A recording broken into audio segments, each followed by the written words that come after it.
En la segunda parte del video sobre Streptococcus pneumoniae tenemos que volver a retomar la fisiología y la estructura. Estamos hablando de que las cepas virulentas y la virulencia del Streptococcus pneumoniae está dada básicamente por la cubierta de cápsula de polisacárido.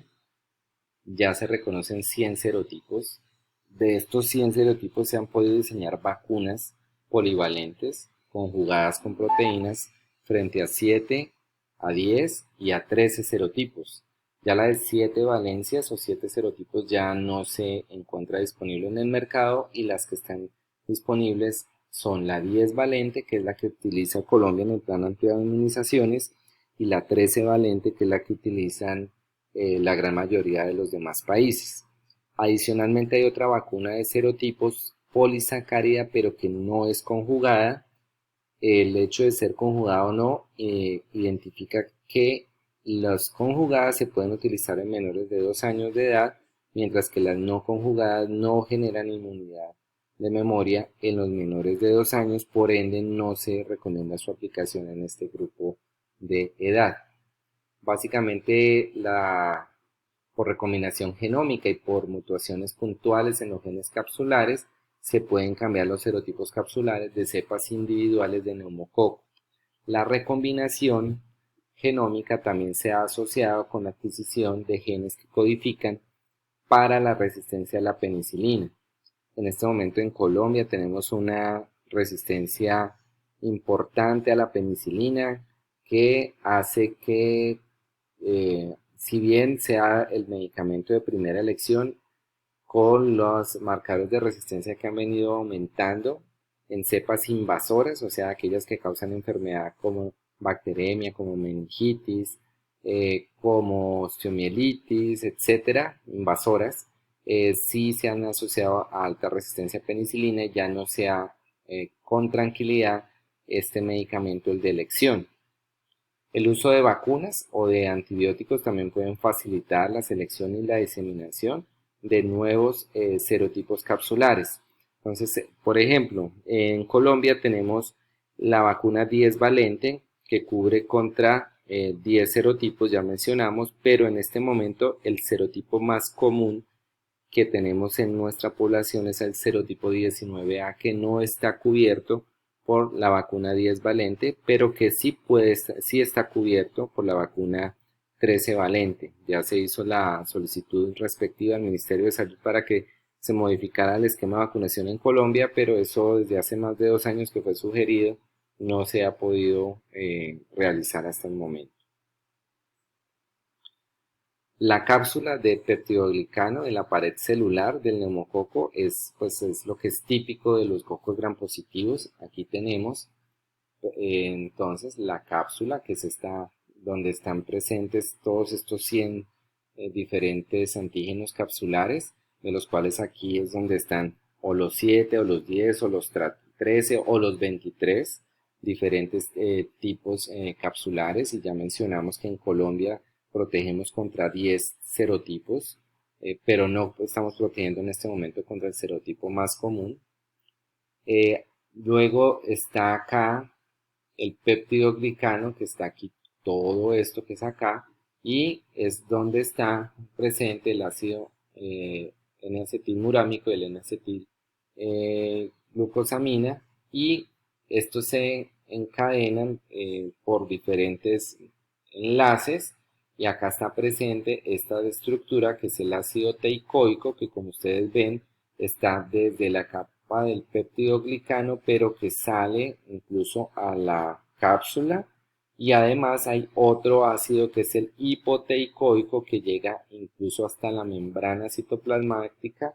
De aquí sale y atraviesa todo el componente de la pared celular del neumococo hasta llegar a la cápsula. Entonces el ácido teicoico que estamos hablando acá está expuesto a la superficie celular y se une en forma covalente a los lípidos de la membrana plasmática. El ácido teicoico expuesto, o sea, la parte que está acá, está unido a la capa del peptidoglicano. Otra vez mencionamos esto, se extiende a través de la cápsula.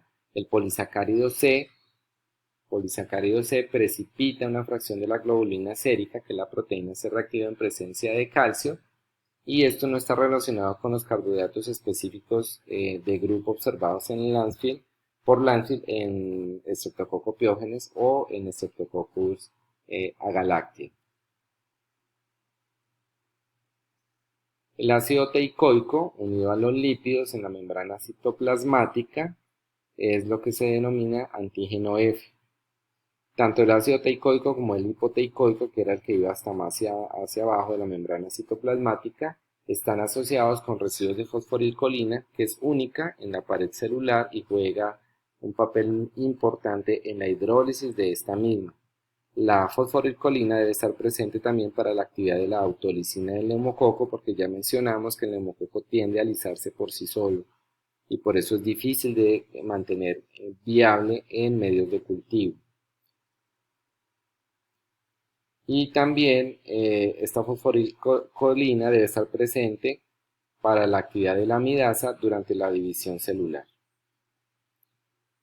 ¿Cómo produce enfermedad neumococo? Lo primero que tiene que haber es la colonización. Primero uno se coloniza por neumococo.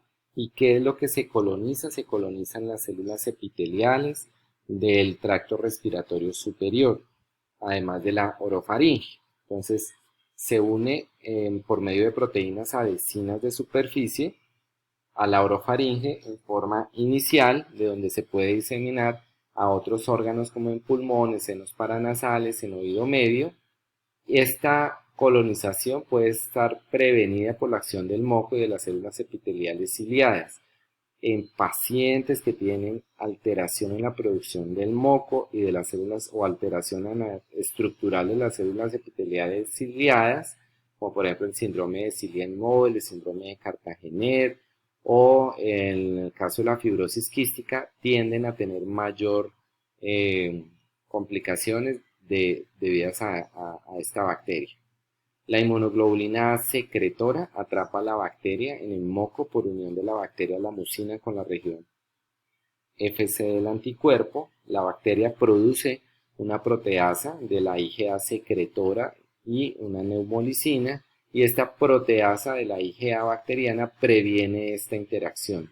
Entonces, la IgA, que está presente en grandes cantidades en todas las mucosas, no es capaz de lisar o de llevar, a la producción o a el desencadenamiento de toda la respuesta inmune, porque esta proteasa IgA bacteriana destruye la IgA y hace que esta IgA secretora no tenga la acción pues prevista. La neumolicina, que es una citotoxina similar a lo que se ve con la streptolicina o del Piógenes, se une al colesterol en la membrana celular del huésped, crea poros que pueden destruir las células epiteliales ciliadas y las células fagocíticas. Por medio del torrente sanguíneo puede viajar esta bacteria a otros órganos distales como el cerebro, y es donde vemos casos de meningitis. También puede ocasionar, por ejemplo, cuadros de artritis séptica, de peritonitis, que especialmente lo ve uno en pacientes con síndrome nefrótico, alteraciones en la permeabilidad del glomérulo renal. También podemos tener otros cuadros, por ejemplo, osteomielitis, que son poco frecuentes, pero que pueden llegar a estar presentes en pacientes, por ejemplo, que tienen anemia de células falciformes. Entonces, volvemos a recordar, el ácido teicoico del neumococo, los fragmentos de peptidoglicano son los que median la movilización de las células inflamatorias al foco de la infección, activan la vía alterna del complemento produciendo C5A, que es aumentada además por la amidasa bacteriana, y esto lleva a mayor liberación de los componentes de la pared celular. La neumolicina activa la vía clásica del complemento, resultando en la producción de C3A y C5A. Además hay liberación de interleuquina 1 y factor de necrosis tumoral alfa por los leucocitos activados, lo que lleva a mayor migración celular, y esto es lo que lleva a la presentación clínica, que es básicamente por fiebre, por el daño tisular. La producción de peróxido de hidrógeno por la bacteria también ocasiona daño tisular por medio de oxígeno reactivo, y la fosforilcolina bacteriana puede unirse a los receptores para el factor activador de plaquetas expresados en la superficie de las células endoteliales, así como de los leucocitos, de las plaquetas y de células en el pulmón y de las meninges.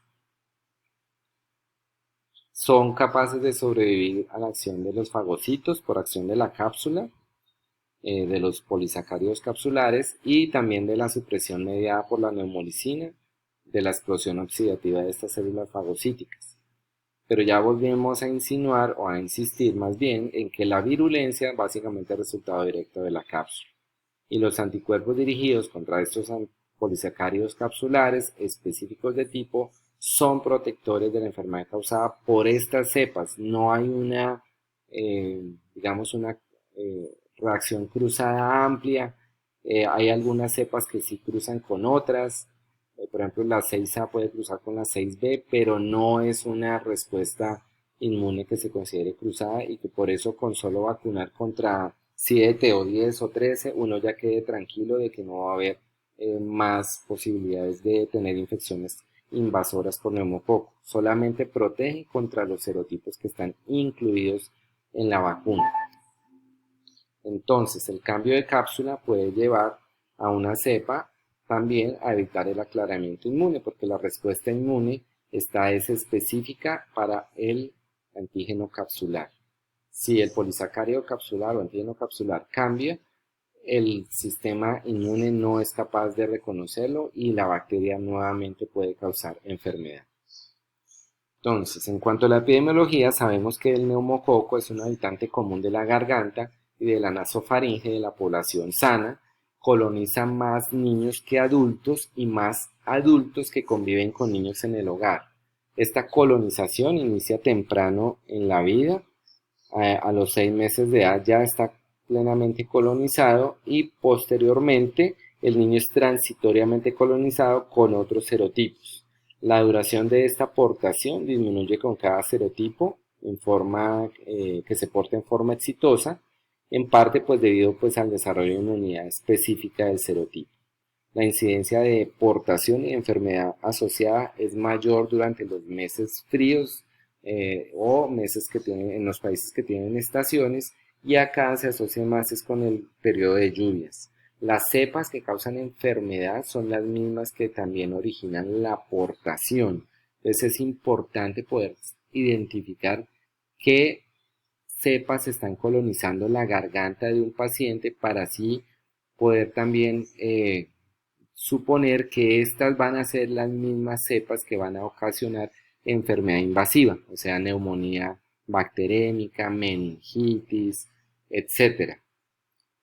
Por eso también los esfuerzos están dirigidos a prevenir colonización, y esta prevención de la colonización se hace también a través de las vacunas, no a través de antibióticos, por ejemplo, profilácticos. Eso no está recomendado. La enfermedad por neumococo ocurre cuando los organismos colonizantes se diseminan a pulmón. En caso de neumonía, ya habíamos mencionado un poco de esto, a senos paranasales, a oído medio o a meninges. Y la bacteremia puede ocurrir en todos estos cuadros. Existen algunos serotipos más invasores que otros y sigue siendo causa importante de neumonía, de otitis media, de sinusitis y de meningitis bacteriana en menores de 5 años de edad, así como en adultos mayores. Cada año, según la Organización Mundial de la Salud, mueren 200.000 niños menores de 5 años de edad por neumonía por neumococo, y aumenta en caso de infecciones virales respiratorias como la de influenza u otras condiciones como en enfermedad pulmonar obstructiva crónica, en alcoholismo, en falla cardíaca congestiva, en diabetes mellitus, en enfermedad renal crónica, en asplenia funcional o anatómica. ¿Qué significa asplenia funcional o anatómica? Asplenia anatómica es que no tengo el vaso, asplenia funcional es que lo tengo pero no me sirve, que es lo que ocurre específicamente en los pacientes que tienen anemia de células falciformes. Recordemos que en la anemia de células falciformes el glóbulo rojo se deforma, toma una forma de hoz y no es capaz de transitar a través de los vasos capilares, sino que se agrega formando microtrombos, y estos trombos lo que van a hacer es impedir el flujo sanguíneo y por ende van a ocasionar dolor a nivel donde ocasionen este tipo de trombosis, de microtrombosis.